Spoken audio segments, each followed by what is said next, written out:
feel like I should have you introduce yourself, but everyone seems to know who you are already. But if you wouldn't mind, Yep. there's only time you have to look at the camera. Tell everyone who you are.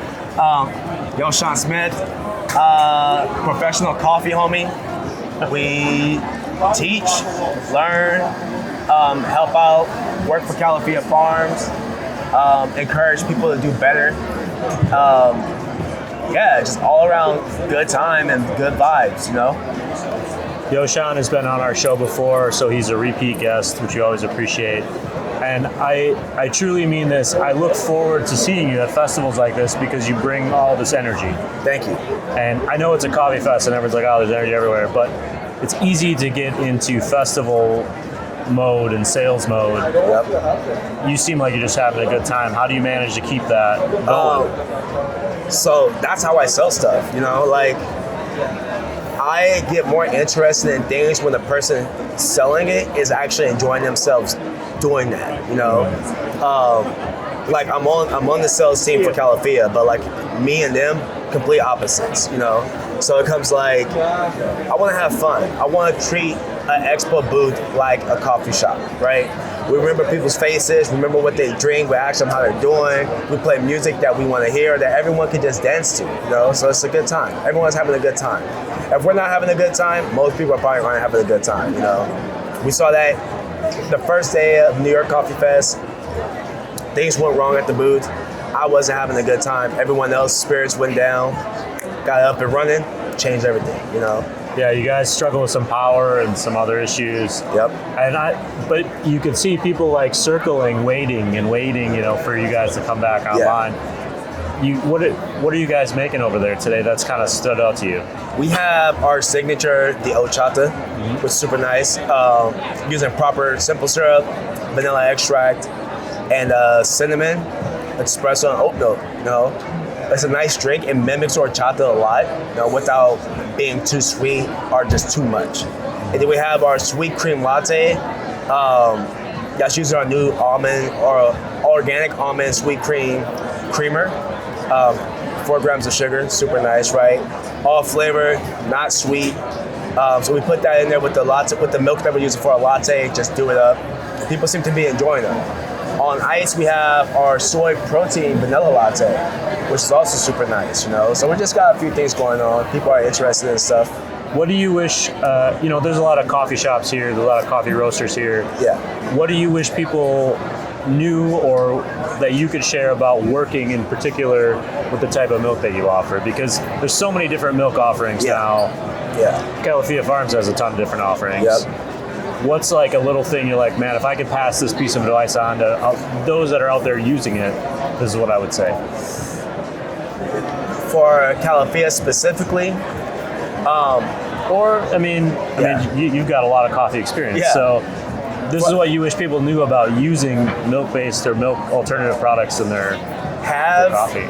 Always have a barista who's willing to try it out with you on call or next to you. Just having only an R&D team do it doesn't cut it. You know, you need that extra hand because the reality of it is, whether you're a roaster, an operator, or a cafe owner, or you work for a company that's making a product, if you don't have an actual barista there who's going to use this in their everyday life, your product's not going to do well, right? Because the thing is, science and numbers can only show you so much, but the reality of it is, once it gets into a shop, it's like a free-for-all, right? But if you have someone there who understands everything that can happen within the aspects of a shop, they can give you more insight as to how to make the product function better. You know, and that's one thing. Like, just have it, even if it's not, whether it's for milk-based products or coffees or like grab and go things. Have someone in the real world aspect trying it out before you put it out. You know, you're gonna get real feedback, real emotion from it, and you're gonna get a bunch of other people like now, like, oh, well, this person said it actually worked. Why not? You know. Yeah. Good thing about coffee people, a lot of us don't lie about the product. So if we don't like it, we'll say it. But if we do like it, we're like, hey, this is good. You know, try it out. It's great. Here you go. That's gonna help a lot of people. But take your time too.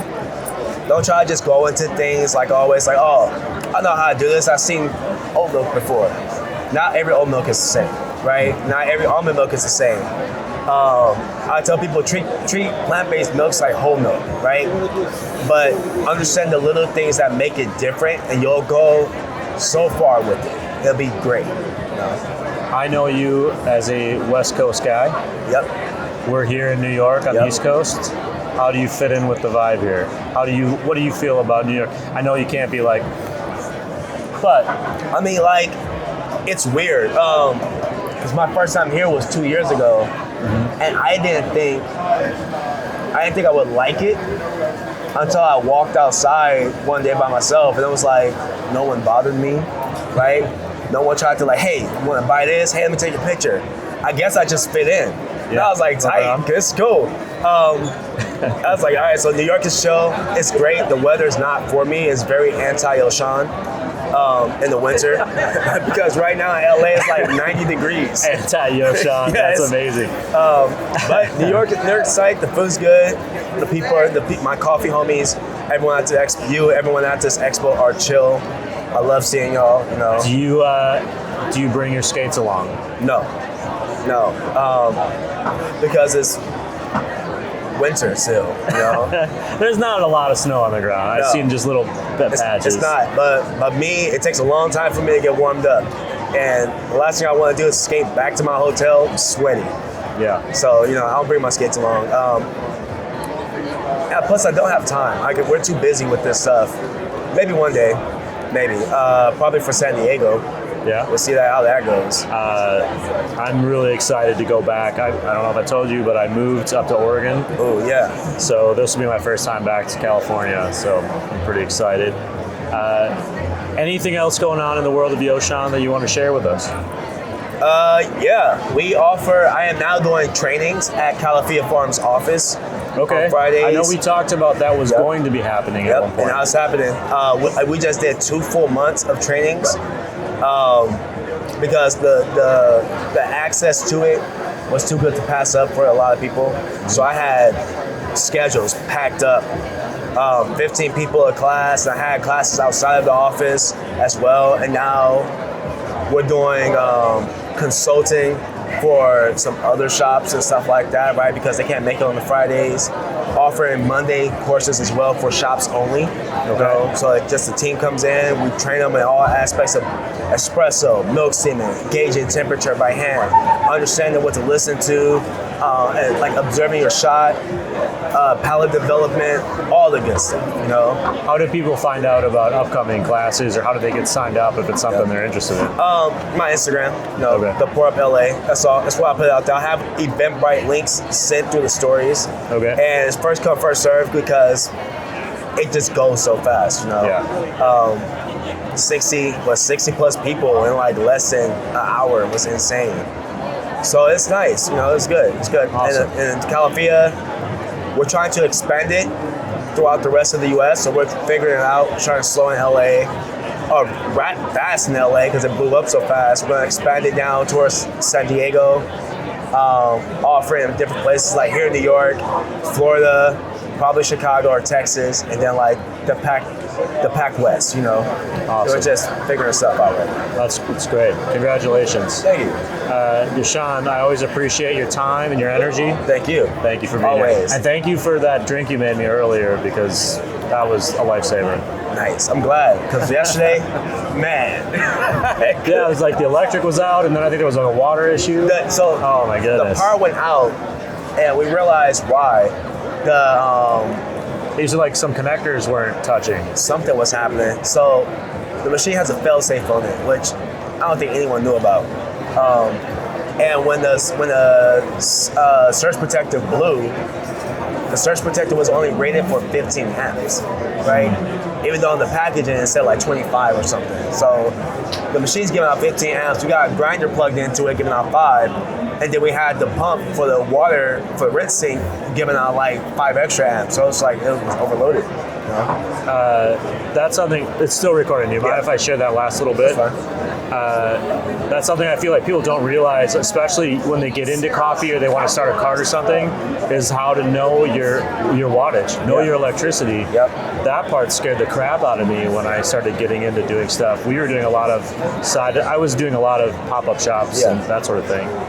But not knowing where I can plug in and how much power I need, you got to know for your machines, your everything. It's always scary. It's like a terrifying thing to be like, all right, let's do this setup, right? And then everything turns off. It doesn't want to function properly when it turns back on. So that's what we're dealing with. But we figured out what the reason was. Spend more money on surge protectors because they're going to help out. Like, don't cheap out on that. Or plug your machine into a standalone plug. If you can, if it's a wall, plug it into a wall. If it's a extension cord, use that. Only one. You don't need the surge protector for that. And then your grinder stuff will be fine in the surge protector. This is New York, though. All of the outlets have been painted over like 45 times, so nobody knows what's behind those walls. I may just chip it away. Start pulling it off.